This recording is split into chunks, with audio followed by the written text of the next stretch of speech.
여러분 안녕하십니까? 말씀으로 하루를 여는 전수답의 새벽 묵상. 오늘은 성전 건물이 아니야 하나님의 말씀과 계명이야 라는 제목으로 열왕기상 9장을 함께 묵상하겠습니다.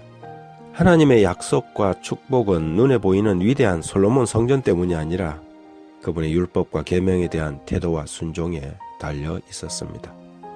우리가 어떤 위대한 일을 했느냐보다 더 중요한 것은 바로 그분의 말씀에 대한 순종 여부에 달려 있었습니다. 따라서 우리의 삶에 사소해 보이지만 성령의 음성에 대한 즉각적인 실천은 매우 중요한 문제지요. 하나님의 말씀과 음성에 대해 주저함 없이 순종하는 습관과 태도가 중요합니다. 하나님의 터치가 있음에도 미적거리고 주저하게 되면 우리의 영혼의 센서는 둔해지고 나중에 어떤 기별이 주어져도 그냥 지나치게 되어서 영적 둔감한 상태가 되어버립니다. 이것이 세속화와 타락화의 지름길이지요. 종종 하나님은 우리가 만나는 사람들을 통해 말씀하시기도 하고 말씀을 묵상할 때 성령의 세미한 음성을 통해 말씀하시기도 합니다. 이런 매만짐이 있을 때 적극적으로 순종하고 마음의 결심을 하는 것이 삶의 변화를 가져오는 중요한 계기가 됩니다.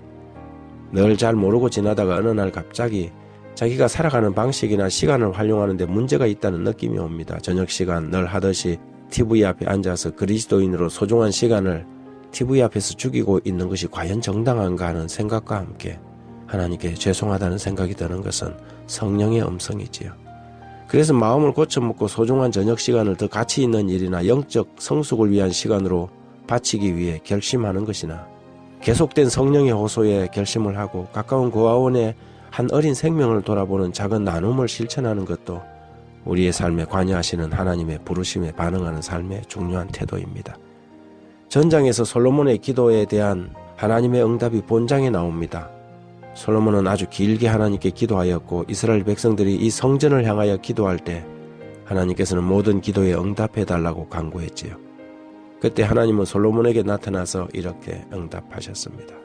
9장 2, 3, 4절에 보면 여호와께서 전에 기브온에게 나타나심같이 다시 솔로몬에게 나타나사 여호와께서 그에게 이르시되 내 기도와 내가 내 앞에서 간구한 바를 내가 들었은즉 나는 내가 건축한 이 성전을 거룩하게 구별하여 내 이름을 영원히 그곳에 두며 내 눈길과 내 마음이 항상 거기 있으리니 내가 만일 내 아버지 다윗의 행함같이 마음을 온전히 하고 바르게 하여 내 앞에서 행하며 내가 내게 명령한 대로 온갖 일에 순종하여 내 법도와 율례를 지키면 하나님의 조건은 성전이 아니라 그분의 율법에 대한 그분의 계명에 대한 마음의 자세와 삶의 태도라고 말씀하셨습니다. 이 성전 때문에 복을 주리라, 이 성전 때문에 은혜를 베풀리라, 이 성전 때문에 내가 속히 응답하리라 하지 않고 내가 내게 명령한 대로 온갖 일에 순종하여 내 법도와 율례를 지키면 내가 내 아버지 다윗에게 말하기를 이스라엘의 왕위에 오른 사람이 내게서 끊어지지 아니하리라 한 대로 이스라엘 왕위를 영원히 견고하게 하려니와 라고 하였습니다.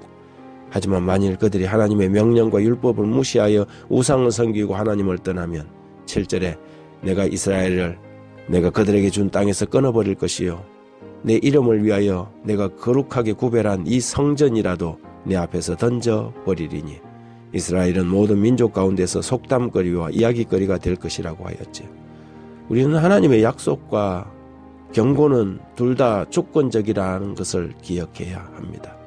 그 조건이란 화려한 성전 건물이나 우리의 외적인 모습이 아니라 우리 일상의 태도입니다. 하나님의 말씀에 순종하고 그분의 율법과 계명을 사랑하여 지키는 태도, 그것이 바로 하나님의 복을 누리고 살아가는 중요한 조건입니다.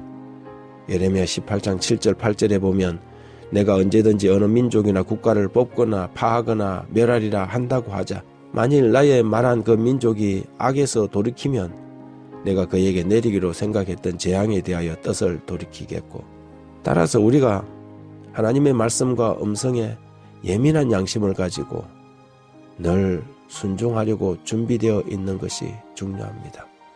우리의 영혼의 초인종이 망가지지 않도록 우리의 마음의 센서에 먼지가 내려앉지 않도록 늘 닦고 청결하게 관리해야 합니다.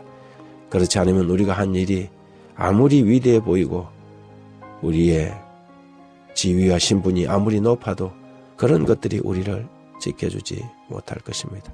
어쩌면 하나님의 성령이 우리에게 계속적으로 말씀해온 그 무엇을 계속 거부하고 살아오지는 않았는지 자신을 이 시간 돌아볼 일입니다. 우리의 고집과 교만이 성령의 계속된 음성에도 자기 길만을 가고 있지 않는지요.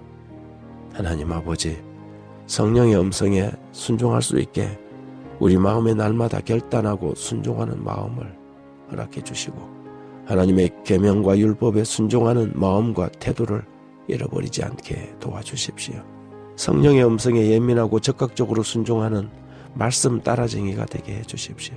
그래서 날마다 우리의 삶이 하나님의 모습을 닮아가게 하시고 하나님을 기쁘게 하시는 그런 삶 되게 해주십시오. 예수님 이름으로 기도합니다.